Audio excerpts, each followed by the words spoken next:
जो अफजल तरीन सहाबा हैं वो हैं कि जो इब्तिदाई तौर पर इस्लाम लाए, और हजरत अम्मार बिन यासिर रज़ियल्लाहु ताला अन्हु उन्हीं में से हैं। आप 7वें या 8वें नंबर पर मुसलमान होने वाले शख्स हैं। आपकी वालिदा और आपके वालिद दोनों इब्तिदाई इस्लाम लाए इब्तिदा में, और इस्लाम की पहली शहीदा आपकी वालिदा हैं, और इस्लाम के पहले शहीद आप। बड़ी दर्दनाक शहादत जी, बड़ी दर्दनाक शहादत आपकी वालिदा की है। और फिर सहाबा किराम अलैहिम रिदवान फरमाते हैं कि हम आपस में ये डिस्कस किया करते थे कि इस्लाम के लिए ज्यादा मारें बिलाल ने खाई हैं या ज्यादा मारें अम्मार ने खाई हैं। फरमाते हैं कि ज्यादातर लोगों की राय ये होती थी कि बिलाल ने भी बड़ी मारें खाई हैं, लेकिन अम्मार ने ज्यादा मारें खाई। इनको जलाया गया, इनके तपते हुए पत्थरों पर लिटाया गया, इनके पूरे जिस्म पे जख्म के और जलन के निशान थे। और जिस पर अल्लाह के रसूल एक दफा तशरीफ ले गए तो आपने देखा कि हजरत अम्मार बिन यासिर को कोयलों पर जलाया जा रहा है और आपकी चर्बी पिघल पिघल कर उन कोयलों को बुझा रही है। तो हुजूर ने देख के फरमाया, इस्बिरू अला यासिर फइन्ना मौइदकुमुल जन्नह, ए यासिर की औलाद सब्र करो, अल्लाह ने तुम्हारे लिए जन्नत का वादा किया हुआ। आपने अर्ज़ किया, या रसूलल्लाह मैं सब्र करूंगा। एक दिन फिर हुजूर को पता चला कि मेरे अम्मार को जो है ना वो फिर सताया जा रहा है। आप फिर हाल पूछने चले गए तो उस दिन जब्त के बंधन टूट गए हजरत अम्मार के, और अर्ज़ की, या रसूलल्लाह कुफार ने मेरी हड्डियां तक जला दी हैं।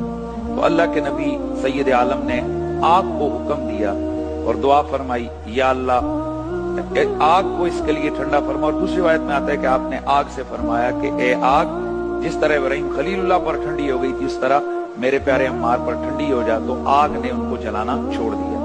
हजरत अम्मार बिन यासिर, इसमें कोई दूसरी राय नहीं है कि वो उन सहाबा में से जिनकी शान में डायरेक्ट कुरान मजीद की आयतें नाज़िल हुई। आपके लिए हुजूर ने इरशाद फरमाया कि लोगों का ईमान उनके दिलों तक महदूद होता है। अम्मार मेरा वो सहाबी है कि इसका ईमान इसकी हड्डियों और रेशों तक और फिर इल्ला मन उकरा व कल्बु मुतमइन्नुन बिल ईमान, वो आयत भी इनके लिए उतरी। और फिर जब आपने वो शिकायत की, या रसूलल्लाह मेरी अब मेरा तो पूरा बदन जो है ना वो जल गया है, उस पर भी आयत आ गई कि अल्लाह ताला तुम्हें इस हाल में नहीं छोड़ेगा जब तक कि वो तुम्हें आजमा न ले।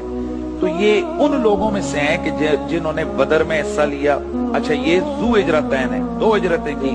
हबशे की तरफ हिजरत हुई तो उनके सरदार हजरत अम्मार बिन यासिर थे, और फिर मदीना तैयबा में हिजरत हुई, वहां भी मुहाजिर हैं। बदर में हुजूर के साथी हैं, आप खंदक में हुजूर के साथी हैं। हजरत अम्मार बिन यासिर रज़ियल्लाहु ताला अन्हु के बहुत सारे फजाइल कमालात हैं। मैं आपकी बात से 100% इत्तेफाक करता हूँ कि जितना बड़ा ये सहाबी है उतना ज्यादा इनका जिक्र नहीं किया। क्योंकि ये मौला अली का जर्नैल था। मैं तो सच्ची बात करूँ, इसलिए मैंने आपसे मैं बात ये गिला है। आखिर सवाल ये हमें ये नहीं है जिस सहाबी के नाम पे आप मस्जिदें नाम रखें, बल्कि हम तो आम चौधरियों मलकों के नाम पर मस्जिदें भाई उनकी औलाद नाम रख देती है। सवाल ये पैदा होता है कि हजरत अम्मार इतना बड़ा बंदा है कि अल्लाह के रसूल फरमाते हैं 4 अरबात मिन अस्साबी इन्नल जन्नत लतश्ताक़ु इला अरबात मिन अस्साबी, और कई अल्फाज से ये हदीस मौजूद है। और इसको मुहद्दिसीन ने सही और बाद ने हसन करार दिया। उन्होंने फरमाया जन्नत मेरे 4 सहाबा की, मेरे सहाबा में से 4 ऐसे उनकी दीदार की मुश्ताक है। उनमें से फरमाया एक मिकदाद है, एक सलमान है, एक अम्मार है और एक अली है। और एक रिवायत में हजरत सलमान की जगह हजरत अबू ज़र का जिक्र है, और एक रिवायत में हजरत अबू ज़र की जगह हजरत मिकदाद का जिक्र है। तो ये वो सहाबी है कि जन्नत जिनके दीदार की मुश्ताक है। और फिर हुजूर जिंदगी में आपको शहादत की खबर देकर गए, और आपने फरमाया कि अम्मार, जब आप मस्जिद नबवी तशरीफ अपना तामीर हो रही थी तो रसूलुल्लाह सल्लल्लाहु अलैहि वसल्लम आप भी ईंटें उठा रहे थे।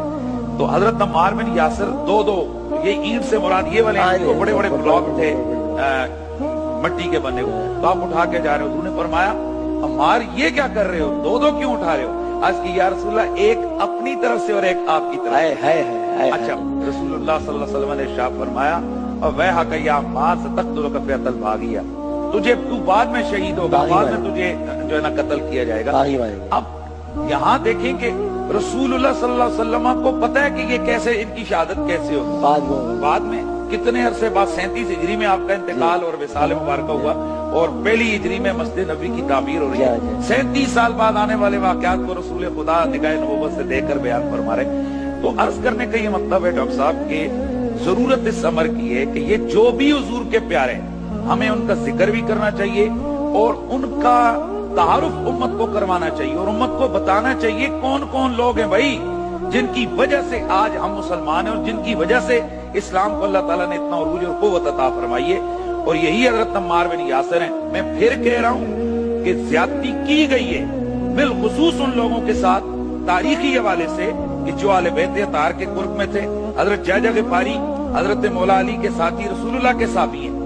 ڈاکٹر صاحب افسوس کا مقام یہ ہے اس صحابی کے بارے میں کتابوں میں اتنی نیگیٹو چیزیں لکھی گئی ہیں کہ ایک بندہ کانوں کو ہاتھ لگاتا ہے۔ حضرت عبد الرحمن بن ادیس البلوی، اسی طرح مالک بن نویرہ، اسی طرح سلیمان بن سرد، یہ صحابہ کرام ہیں۔ محمد بن ابی بکر یہ صحابی رسول ہیں۔ آخر کیا صحابی لفظ جو بولتے ہیں وہ دو چار کے لیے ہی ہوتا ہے؟ لہذا یہاں بھی یہ سوچنا چاہیے علماء کرام کو کہ یہ جو اتنے بڑے بڑے صحابہ کرام ہیں آخر ان کا ذکر کرنے سے زبانیں گنگ کیوں ہیں آپ کی؟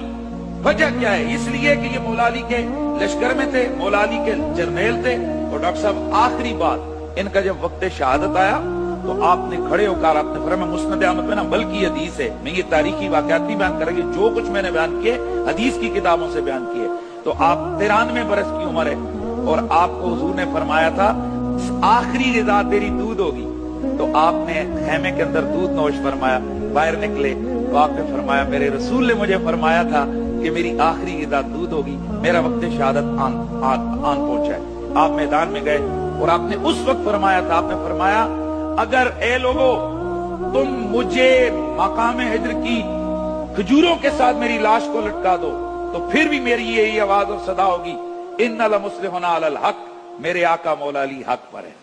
تو یہ صدائے وہ حق ہے جس پر وجہ کیا ہے؟ 7واں مسلمان ہے، قرآن کی آیتیں جس کے بارے میں نازل ہوئی، رسول اللہ کی سینکڑوں حدیثیں جس کی شان میں، پھر ایسے صحابی کے بارے میں امت بے خبر کیوں ہے؟